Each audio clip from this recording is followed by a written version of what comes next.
Thank you to everybody who's taken time out to join the webinar today. So today, like John said, I'm going to be talking to you about the value of knowledge, what knowledge is exactly, and how you can use it best to your advantage within your organization. So before we get started, just a few housekeeping items. Everyone is muted. Also, you can submit any questions that you have during the webinar in the Q&A panel. We will take questions at the end, like John said, and we're also recording today's webinar, so the recording will be distributed as well. And just a little bit more about me. I do work with Come Around North America, and I have been in the ITSM industry for a little over 12 years. And actually, one of the reasons that I joined Come Around was that I've spent a lot of time working with ITSM tools. And I saw a lot of need for knowledge management and KCS practices and how these would solve so many different issues within organizations. And I became really passionate about knowledge management. And I love being able to do webinars and presentations like this today to be able to inform you about KCS and knowledge management, because when these are in practice, you can see dramatic results in your organization very quickly. So there's some of my information on the screen there, so feel free to connect with me on LinkedIn and follow me on Twitter. So let's talk about knowledge. It seems simple enough, right? Well, it is, but why are so many people and organizations not really using it correctly? What if I told you that you were sitting on a gold mine? Would you mine it? What if the resource was knowledge instead of gold? Do you know how much expertise really exists within your organization, and how not leveraging and tapping into this is actually costing you thousands of dollars per day, week, and month? So in this webinar, I'm going to show you how this can actually be done. Now let's really start at the beginning. The idea of sharing knowledge is intrinsic to who we are as humans, and it can be traced back to oral tradition, where knowledge was passed down and shared through stories and songs.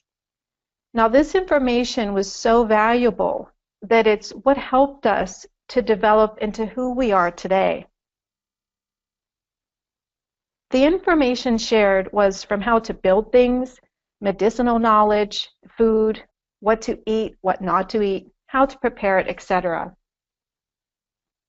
Now all of this knowledge came together to form our societies and actually to ensure our survival. That's how important knowledge is. Now today, of course, this has changed to a dramatic degree. Some even now call knowledge the new capital. Information has never been more valuable than it is right now, or more available. So let's just first look at an example. This one actually comes from personal experience. Let's say that your dishwasher broke and it won't drain. Now in the past, I would have very little options available to me for repair. I could call a repairman, wait for them to come out, and it would be expensive, or I could call the dishwasher company for advice. But now, I can solve the problem myself by shared knowledge. On my phone or computer, I can find the answer quickly and usually free, which is exactly what I did. I Googled my problem, and within seconds, I found a video on YouTube where others had shared their knowledge on how to fix my exact problem. I could have also found information in forums where people share their fixes and ideas. Now in this case, my dishwasher was fixed within about 30 minutes and at no cost to me. So if you're not able to provide this level of knowledge sharing within your organization, no matter what industry you're in, both internally with staff and externally to customers, you'll fall behind your competition because users now demand and also expect this level of information and knowledge to be readily available to them. So how do we define knowledge in comparison to data and information? What's the difference? Here's a little example that I like to use. Let's say that tomorrow the weather forecast is 70 degrees with a 90% chance of rain. Now, if I tell this to my 8-year-old son, he's just going to look at me and he won't take much interest because it's only data to him. It's a set of metrics or numbers. If I tell this to my colleagues, then they'll most likely bring an umbrella to work tomorrow because it's useful information to them. Now, if I tell this to a farmer, he'll most likely be very pleased because his crops will be watered, and he can also plan ahead for any excess waterfall as well, which can be very important. This is valuable knowledge to him. It affects how he works and even his bottom line. So knowledge is valuable and useful information that you can act upon. So let's take this a step further and look at knowledge management. By definition, knowledge management is the process of creating, sharing, using, and managing the knowledge and information of your organization. It refers to a multidisciplinary approach to achieving your objectives by making the best use of your knowledge. When you practice knowledge management, it helps to eliminate bottlenecks and it improves your processes. The content that you have isn't always written from the customer's perspective. And the most common problem is that customers can't always find what they're looking for. Every service desk or support team in an organization is filled with service agents or knowledge workers. Now they're receiving so many requests every day that they're fighting fires all day rather than being proactive. They also tend to work by sharing their knowledge on each call with that specific caller, instead of sharing it with their whole team, where it can be much more valuable in handling customer calls. And also, they're working according to how they're being measured. So how many cases do they close? What's the time to resolution? And how many issues have been solved? I've actually asked service desk agents questions like, how valuable is your knowledge? Who manages knowledge in your organization? Where should you put new knowledge that you have? And most times, they're not really sure how to answer these questions. So this is where you can see that the gold mine, your agent's knowledge, isn't being utilized. So how can we do this? How can we collect all of the knowledge in your teams and make it available and useful? Most service desks and organizations think of knowledge management as an afterthought, something extra that's done in their spare time, as if they have any of that, and something that's done in addition to their work. But this really couldn't be farther from the truth to what knowledge management is. It should be part of how they're working and a part of their daily workflow. Knowledge is everywhere and it's at the heart of your service desk. It's how your agents should be responding to problems. Now, without sharing the knowledge, this can prevent a customer from finding an answer to their problem quickly, whether it's through self-service or speaking with an agent. Users want to solve their problem on their own, and if they have to call in, they want it solved quickly. If your agents are sharing their knowledge in an organized way, they can allow for support to shift left or to level 0 support. This is self-service, and this is what the customers today are really looking for. When knowledge management and KCS are utilized correctly, an organization can see results such as 60% shorter resolution time, 50% fewer cases to the service desk because they're being deflected to self-service, 40% higher resolution rate, all of which affect your bottom line and save you a lot of time and money.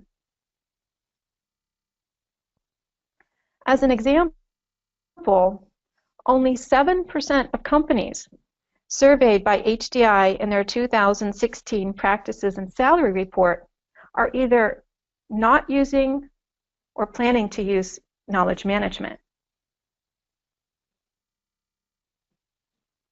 And these metrics here show as well that 55% of companies surveyed said knowledge management was a must-have technology. And 53% of organizations have already adopted knowledge management. So you can see by these numbers just how important knowledge management is. Now let's talk a little bit about KCS. Knowledge is the core of KCS, or knowledge-centered service. This is a methodology that focuses on knowledge as a key asset in your organization. This is where knowledge articles are created as a result of problem solving. Now, KCS used to stand for knowledge-centered support, but it was recently changed to knowledge-centered service because it applies to all departments within an organization, not just support. So KCS addresses the service desk challenges, and it enables better internal and external knowledge sharing. Having a KCS-focused service desk allows your teams to respond to issues quicker and also resolve complex issues faster. It will provide consistent answers and also build better resources for learning, and of course the very important enabling of self-service. A KCS-focused organization allows for better internal and external knowledge sharing, allows your teams to respond to issues faster, resolves complex issues quicker, provides consistent answers, builds better resources for learning, and activates self-service. So what makes KCS unique and different to the traditional knowledge sharing of one-to-many, which is how we've traditionally shared knowledge? Somebody's created it and shared it with everybody. KCS uses the many-to-many model. It's demand-driven and self-correcting. So it's based on what's called a double-loop learning process. Basically what this means is information is continually added, updated, and retired as needed. It's a cycle. And as a result of this, knowledge articles are a byproduct of your agent's daily work routine. It's just part of their normal workflow. So the content in your organization evolves based on demand, and only articles that are being used should be the ones that are improved.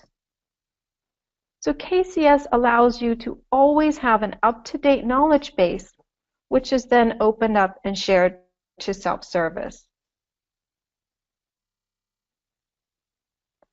Your service desk should only be solving an issue once. After that, it's then a known solution, and it can be passed to self-service. It shouldn't be solved over and over again. Service desk agents should be searching the knowledge base with each ticket. If they don't find what they're looking for, then they create it while they're on the call. KCS uses the UFA model. Use it, flag it, fix it, and add it. We won't go into this in detail here, but I wanted to show you this process because it really ensures that your knowledge is kept up to date. So real quick, some of the benefits of KCS are a shorter onboarding time for new employees. This can shorten the training period dramatically. More satisfied employees because they're finding what they're looking for quickly.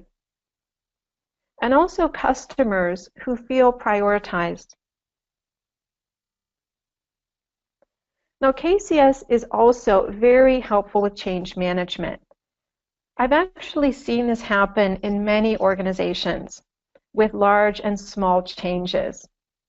New systems can be added, there can be new procedures. All of these can be managed very easily and cost-effective with knowledge management. What about cessation planning? Are you prepared for when a few people in your organization leave or retire that hold a lot of the knowledge? In most cases, that knowledge actually leaves with them. So KCS ensures that it stays within your organization and with seamless and easy transitions. KCS is about creating knowledge at the speed of speech. It's just-in-time quality. It doesn't need to be perfect. It just needs to be good enough to solve the issue. Knowledge is dynamic, and it does change over time. 80% of the content that we create is actually only looked at once. It won't be looked at a second time. So we have to be focusing on customer demand and the needs at the current moment, not creating content and then waiting to publish it.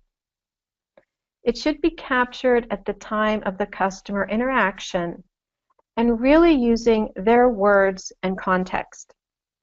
This will allow it to be much easier to be found later by other users. Now, it can be a challenge in the beginning for a service desk agent to get used to creating an article while having a conversation with the user. However, once they're used to this and it's part of their daily workflow, and this knowledge is captured, they'll then see the benefit because it can be used for self-service and for other agents to refer to on further calls with the same topic, saving a lot of time. Easy-to-use templates really help with this as well. Knowledge should also be easily accessible. For example, while in a ticketing system, a knowledge base should be connected seamlessly within the ticket, making content available for the agent during the call. Did you know that a good self-service portal actually solves as many as 10 times the amount of issues reaching level 1? Now, KCS does involve a shift in thinking. It requires a new way for people to think about work and measures as well as processes. Service desk workers also have questions. They'll see a change in the way they work, but this is a positive change. They're much more satisfied employees. They're recognized for their contribution and expertise, and they spend their time on more complex projects. And they're taking calls and issues at level 2 and 3 support instead of handling the same redundant level 1 calls each day, such as resetting passwords, etc. Your service desk agents in your organization are very valuable. They're trained and they're very knowledgeable on their topics and content. So they want to make sure that they're being utilized by working on projects and level 2 and 3 support. Now with the KCS, there are new ways to measure. So some of the recommended measures are customer loyalty and satisfaction, the total amount of resolved cases. so including those resolved by self-service. You can track how many calls were deflected from the service desk to self-service. Also, it's important to look at the metrics of self-service. How long does it take for a user to actually find their answers? And you can look at and actually measure the value of the reduced amount of incoming calls. One way to increase adoption of KCS in your service desk is by adding some gamification. Track who contributes articles, what their resolution rate is, and how many views they receive. You can use rankings, leaderboards, levels, or points. But the most important is make it fun for the service desk agents, and they'll be much more inclined to be involved. So now let's actually look at a case study. This is from Stockholm University. So they support over 55,000 students and staff. 50,000 cases are annually received via phone and email. 375,000 are received via self-service, and 315,000 are resolved via self-service. So more than 83% of their cases are received through self-service today. The value for them is extremely noticeable. Now, according to HDI, it costs an average of $18 to solve a ticket. Gartner reports that it costs $3 per issue in self-service. So if you look at that, that's a $15 savings. If they multiply that by the amount of resolved cases via self-service, they're seeing a tremendous ROI. And as I speak with customers and those in the industry that are actually using knowledge management and KCS, they see very similar results. And what I really like is they see the results quickly. It's reported that 91% of customers prefer self-service. So it's really important that it's not only available to them, but that it's really tailored to their needs and they're finding what they need quickly.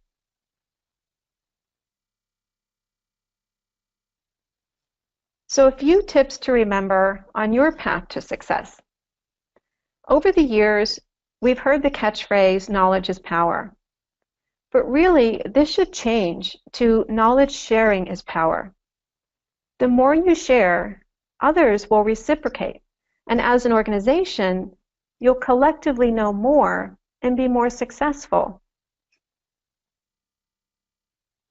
So it's important to select the right tools to manage your knowledge and to keep it organized. Also, find the right key people in your organization to act as ambassadors and really keep up the momentum of sharing knowledge. And remember to make it fun. KCS is a journey. It's ongoing. It's not a destination that we're looking after.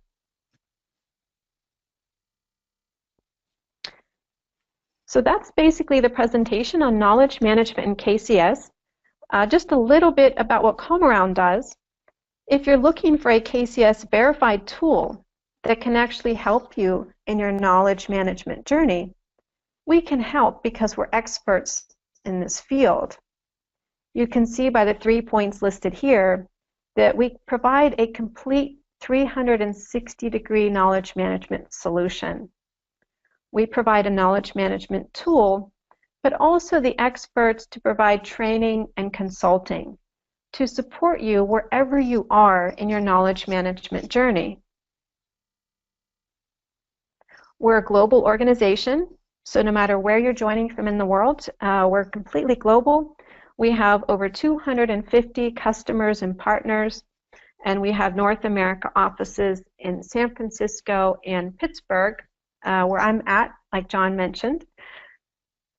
And we do have customers in all range of sizes in corporations, in the public and the private sectors. So that's my presentation. I hope you learned something and enjoyed learning a little bit more about knowledge management in KCS. So I'll just ask John if he's got any questions that have come in the minutes remaining. Yeah, thank you, Jenny. That was spectacular. Much appreciate that. Just put it in the chat box there. If you do have any questions for Jenny, I see a couple already starting to come in. Please drop them in the chat box, and we have 5 or 10 minutes here free to answer a couple of questions. And if we don't get to your specific question, know that we'll follow up with you individually to answer any specific things that you'd like to know further about knowledge, KCS, how it supports organizational change management. We covered a lot of great topics there, Jenny. Thanks. I do have a question that just came in. All right. This is coming from Bill at a large healthcare institution in Ohio. It says, what do you see as the biggest barrier to getting KCS adoption at an organization? That's a really good question. That's something that I do hear quite frequently, especially because knowledge management is something that's new in a lot of organizations. So adoption can be difficult.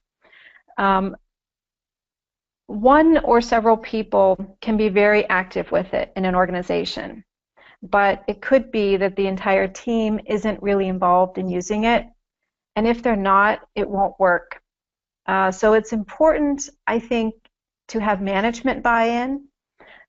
This can be gained by really showing the ROI, using metrics and reporting, so that you can actually show, like some of the examples I showed here, you can show dollar amounts and actual value of practicing KCS, not only in dollars and cents, but in the time that you save. It also helps, like I mentioned, to designate an ambassador, somebody that kind of acts between the service desk and management to help facilitate this as well. This can be an actual knowledge manager in the organization. It can be somebody in the service desk that's more of a coach role with knowledge management. And this is kind of where the roles start to come in with KCS. That's a little bit more involved discussing the roles, but yeah, that's a really great question. You know, it is something that's new, but the more, I think, you know, to summarize that in a short answer is to really show the ROI and the value in dollars as well as time saved.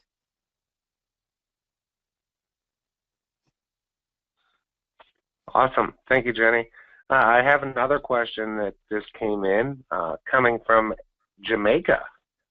Wow. Okay. Nice. Yeah. This is Susan. Susan says that she's been involved with the help desk for many years and was just given the knowledge manager role within her organization. Mm-hmm. And she believes in KCS and everything you just talked about, but has no idea where to start on how to get started rolling it out. That's, you know, I love questions like that. Actually, because this is where I really like to be with people on their journey when they're just starting. So the good news is, if you've been assigned as a knowledge manager, that means that your company already has buy-in into knowledge management. The fact that they've made you into that role. So that's great. That's a great start.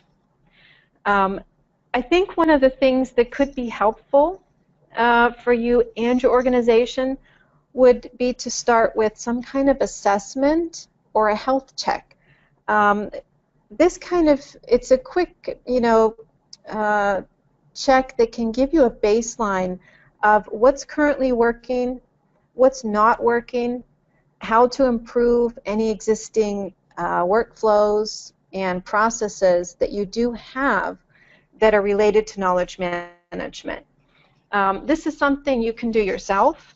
You can also find an organization to help you with this, to kind of really just get an assessment. Do an overall look first of what knowledge do you have. Do you have a lot of articles that need to be placed, you know, into a knowledge base? Do you have a knowledge base, but you need to then start working with it more formally? I think that would be a great place to start. Also, one thing I would recommend, especially if this is new, is if you are working with, I'm not sure the structure of your organization, but if you're working with staff and also the public or end users, I would roll out knowledge management internally first. So within the service desk, you could do this perhaps to a part of the service desk, a team, then to the entire service desk.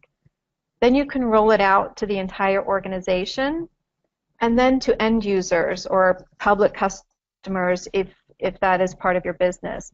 I think really taking it in steps is the best way to go. That's where I've seen it the most successful. So the key would be to kind of start small and then build from there, because then you're really building a solid foundation.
everyone.